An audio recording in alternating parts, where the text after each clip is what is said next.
Election commission കേന്ദ്ര ആഭ്യന്തര വകുപ്പിൻ്റെ ഒരു സഹ ഡിപ്പാർട്ട്മെന്റ് പോലെയാണ് പ്രവർത്തിക്കുന്നതെന്ന് പറഞ്ഞത് കോൺഗ്രസ് ആണ്. നോക്കൂ, മോദിക്കെതിരെ എത്ര പരാതി കൊടുത്താലും ഇലക്ഷൻ കമ്മീഷൻ അതിൽ നടപടിയില്ല. എന്നാൽ മല്ലികാർജ്ജുൻ ഖർഗെ തമിഴ്നാട്ടിൽ പ്രചരണത്തിനിടയിൽ പറഞ്ഞൊരു വാക്കാണ്. പിന്നീട് അദ്ദേഹം അത് വിശദീകരിക്കുന്നു. അത് ലോക്സഭയിൽ സംസാരിക്കാൻ അനുവദിക്കാത്ത തരത്തിൽ ഭീകരമായി പെരുമാറുന്നു എന്ന മട്ടിലാണ്. ഞാൻ ആ അർത്ഥത്തിലാണ് പറഞ്ഞത്. 24 മണിക്കൂറിനകമാണ് മറുപടി നൽകണമെന്ന് പറഞ്ഞ് നോട്ടീസ് കൊടുക്കുന്നത്. മോദിക്കെതിരെ പരാതി വന്നാൽ മൗനം, മല്ലികാർജ്ജുൻ ഖർഗെക്കെതിരെ പരാതി വന്നാൽ നോട്ടീസ്. ഇരട്ടത്താപ്പോ. ഇങ്ങനെയൊക്കെ പ്രവർത്തിക്കാൻ വേണ്ടിയല്ലേ ഈ കമ്മീഷൻ നിയമിച്ചത്? ഒരു അർദ്ധരാത്രി നിയമിതനായ തെരഞ്ഞെടുപ്പ് കമ്മീഷനാണ്. ഒരു അർദ്ധരാത്രി. അതെങ്ങനെയാണ്? സുപ്രീം കോടതിയിൽ പ്രതിപക്ഷം നീങ്ങുകയാണ്. തെരഞ്ഞെടുപ്പ് കമ്മീഷനെ നിയമിക്കുന്ന ചട്ടം അത് ഭേദഗതി ചെയ്യാനുള്ള തീരുമാനത്തിനെതിരെ പ്രതിപക്ഷം സുപ്രീം കോടതിയിലേക്ക് നീങ്ങുമ്പോൾ ആ അർദ്ധരാത്രിയാണ് ഗാനേഷ് കുമാറിനെ തെരഞ്ഞെടുപ്പ് കമ്മീഷനായി തീരുമാനിക്കുന്നത്. അപ്പോൾ ആരൊക്കെ ചേർന്നാണ് തെരഞ്ഞെടുപ്പ് കമ്മീഷനെ തീരുമാനിക്കുന്നത്? നമ്മൾ എത്ര തവണ ചർച്ച ചെയ്തതാണ്. പ്രധാനമന്ത്രിയും സുപ്രീം കോടതി ചീഫ് ജസ്റ്റിസും പ്രതിപക്ഷ നേതാവും എന്നതായിരുന്നു ആദ്യം.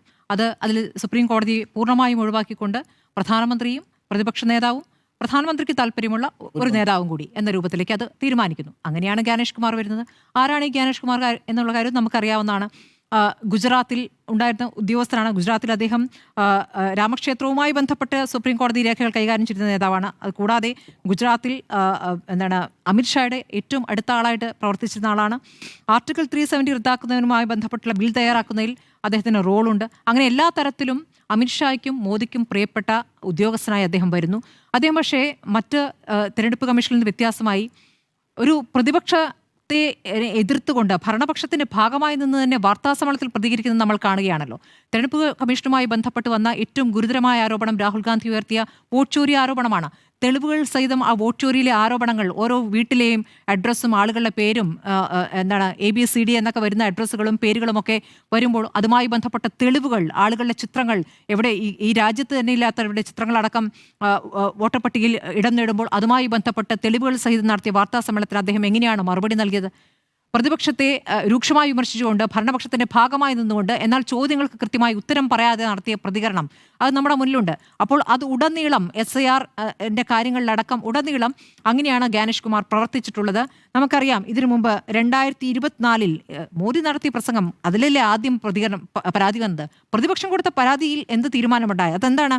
വനിതാ സംവരണ ബിൽ പരാജയപ്പെടുമ്പോൾ ദൂരദർശനിലൂടെ അദ്ദേഹം രാജ്യത്തെ അഭിസംബോധന ചെയ്യുന്നു. അതിൽ അഭിസംബോധന ചെയ്യുമ്പോൾ എന്തുകൊണ്ട് അത് പരാജയപ്പെട്ടു എന്ന രൂപത്തിലൊരു പ്രതികരണം നടത്തുകയാണെങ്കിൽ, ഒരു പരിമിതമായ പ്രതികരണമാണെങ്കിൽ അത് നമുക്ക് അങ്ങനെ സമ്മതിക്കാം, ഒരു ഭരണകൂടത്തിന്റെ പ്രതികരണമായി. പക്ഷെ അങ്ങനെയല്ല.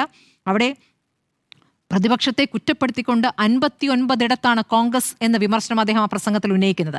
അങ്ങനെ മോദി പ്രസംഗിക്കുന്നു. അതിനെതിരെ പ്രതിപക്ഷം പരാതി നൽകിയിട്ട് പെരുമാറ്റച്ചട്ട ലംഘനം എന്നുള്ള പരാതി നൽകിയിട്ട് എന്ത് നടപടിയുണ്ടായി? അവിടെ തെരഞ്ഞെടുപ്പ് കമ്മീഷൻ മൗനം പാലിക്കുകയാണ് ചെയ്യുന്നത്. ഇതിലും ഗുരുതരമായ തെരഞ്ഞെടുപ്പ് പെരുമാറ്റച്ചട്ടം മോദി നടത്തിയിട്ടുണ്ട്, പ്രധാനമന്ത്രി നടത്തിയിട്ടുണ്ട്. 2024 നമുക്കറിയാവുന്നതാണ്. അന്ന് നമ്മൾ ഏറെ ചർച്ച ചെയ്ത ഒരു കാര്യമാണ്, നിങ്ങളുടെ താലിമാല എടുത്തുകൊണ്ട് വിൽക്കും, അത് വിറ്റുകൊണ്ട് ആർക്കാണ്? കുട്ടികളെ കൂടുതലായി ഉൽപ്പാദിപ്പിക്കുന്നവർക്ക് കൊടുക്കും, ഈ കുടിയേറ്റക്കാർക്ക് നൽകും എന്നാണ് പറയുന്നത്. അപ്പോൾ അത് ഒരു വിഭാഗത്തെ തന്നെ ഉദ്ദേശിച്ചുകൊണ്ട് നടത്തിയ ആ പ്രസംഗത്തിനെതിരെ പരാതി നൽകിയിട്ടും ആ പരാതിയിലും ഒരു നടപടിയും ഉണ്ടായിട്ടില്ല എന്നുള്ളതാണ്. അപ്പോൾ ഇങ്ങനെ പരാതികളിൽ ഒരു നടപടി ഉണ്ടാകാതിരിക്കുകയും പ്രതിപക്ഷത്തിനെതിരെ തുടർച്ചയായി നടപടികൾ എടുക്കുകയും ചെയ്യുന്ന തെരഞ്ഞെടുപ്പ് കമ്മീഷൻ, അപ്പോൾ തെരഞ്ഞെടുപ്പ് കമ്മീഷനുമായി ബന്ധപ്പെട്ട് അദ്ദേഹത്തെ ഇംപീച്ച് ചെയ്യാനുള്ള പ്രമേയം പാസ്സാക്കാനായി പ്രതിപക്ഷം രംഗത്ത് വന്നു. പ്രതിപക്ഷം ലോക്സഭയിൽ നിന്നും 130 അംഗങ്ങളും രാജ്യസഭയിലെ 63 MP-മാരും ഈ ആവശ്യം മുന്നോട്ട് വയ്ക്കുകയുണ്ടായി. അതിന്മേലും നടപടി ഉണ്ടായിട്ടില്ല. അപ്പോൾ പ്രതിപക്ഷത്തിനെ പൂർണ്ണമായും നിശബ്ദരാക്കുക, അതിൽ കൃത്യമായ ആസൂത്രണമുണ്ടെന്നേ. അത് ഏതൊക്കെ മേഖലകളിൽ നമ്മുടെ ആളുകൾ നിൽക്കണം, ഏതൊക്കെ മേഖലകളിൽ അത് പ്രവർത്തിച്ചുകൊണ്ട് പ്രതിപക്ഷത്തെ നിരായുധരാക്കണം, ഇവിടെ ജനാധിപത്യ രീതി തന്നെ പൂർണ്ണമായും ഇല്ലാതാക്കണം എന്നുള്ള കൃത്യമായ അജണ്ട നടപ്പാക്കുന്നതിൻ്റെ ഭാഗമായിട്ട് തന്നെയാണ് തെരഞ്ഞെടുപ്പ് കമ്മീഷനും പ്രവർത്തിക്കുന്നത്. ഇപ്പോൾ SIR-മായി ബന്ധപ്പെട്ട് എത്രയധികം പരാതികൾ വന്നിരിക്കുന്നു.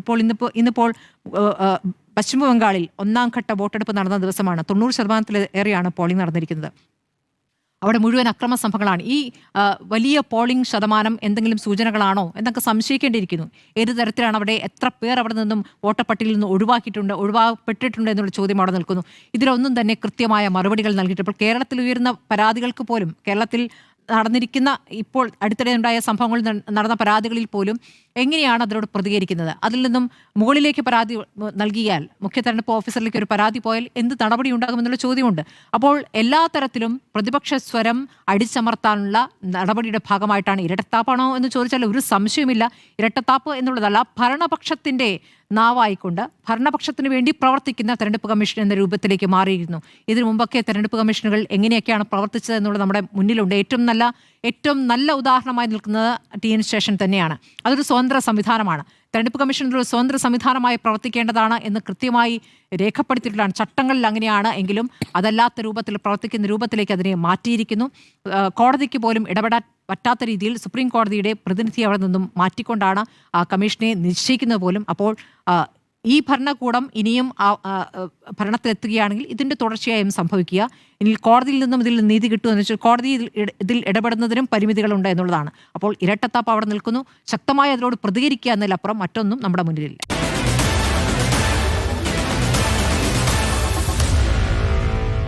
Meet the editors.